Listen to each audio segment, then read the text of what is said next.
Gaafii kan of gaafattee beektaa? Hedduun nama nu wajjin jiraannu hiriyoota, firaa, warra wajjin hojii adda addaa dalagnuu mana barumsaa ta'ee ka wajjin barannu hojii adda addaa keessatti wajjin oollu gariin sababa beekumsa keetiitiif si jaalata. Gariin bareeduma ati qabduuf si jaalata. Garii waan ati taphattuuf qoostuuf nama bashannansiiftuuf si jaalata. Garii nama mallaqa waan qabduuf si jala deema. Gariin immoo guyyaa tokko harka naa deebite jedhee abdii sirraa waan qabuuf si jaalata. Kun beekamtiif si jaalata, kun beekumsaaf si jaalata. Garuu namoota baay'ee nu bira guutan keessaa namoota muraasa jira.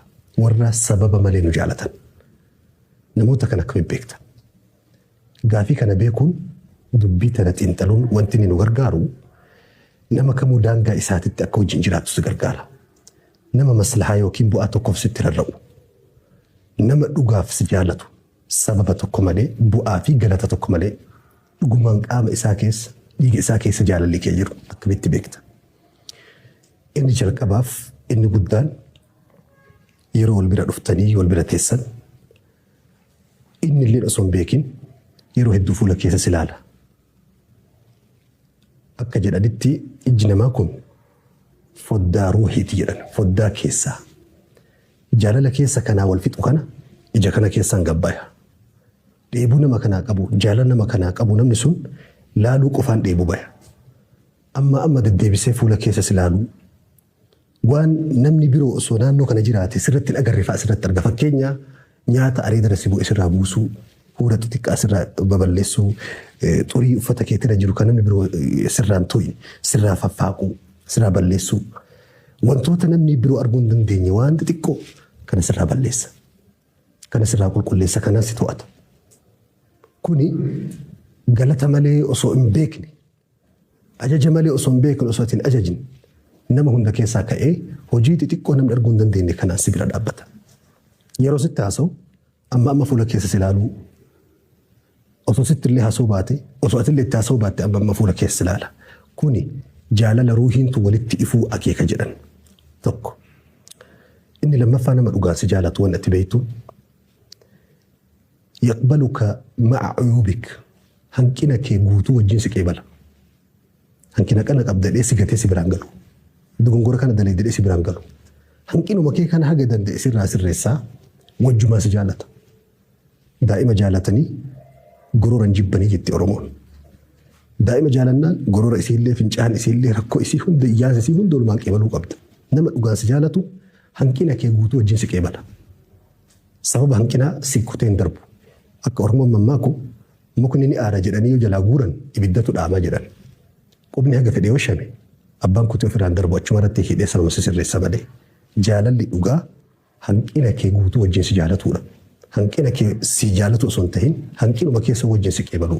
Sababni yeroo ijoolleen qeensaan nama kotootan yookiin qeensaan nama ciran qubarraan ciran qeensarraa ciran malee. Qeensuma san sirraa ciraatii si wajjin jiraata malee quba san kutee si biraan galu.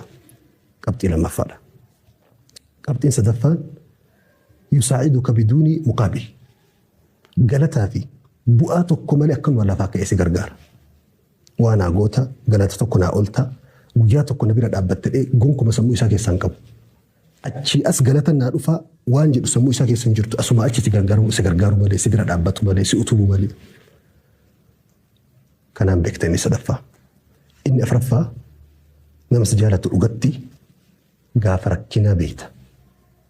Nama gaafa ati dhamaate, gaafa ati rakkatte, gaafa balballi furmaataa sitti cufame, gaafa ardiif samiin si gante, gaafa halqiin ilmi namaa si ganee si gate, kasi bira dhaabbatu agarta. Ibnu Teemiyyaa waan jedhan rahmatullahi alayhi.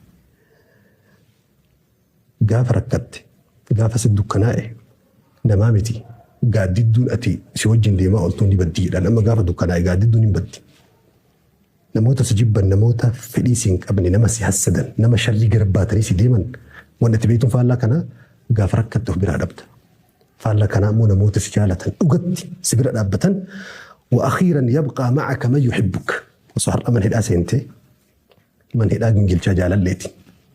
Man hidhaa keessa sesseentee turte yoo jette sirraa gingilfamaa deema namni haga jaalala paakeejii jaalala guuttatee sanii sitti dhudhufa. Nama paakeejiin isaa guyyaa tokko dhumu jira jaalalli. hangi ni guuttatee jechuudha chaarjiin jaalalaa.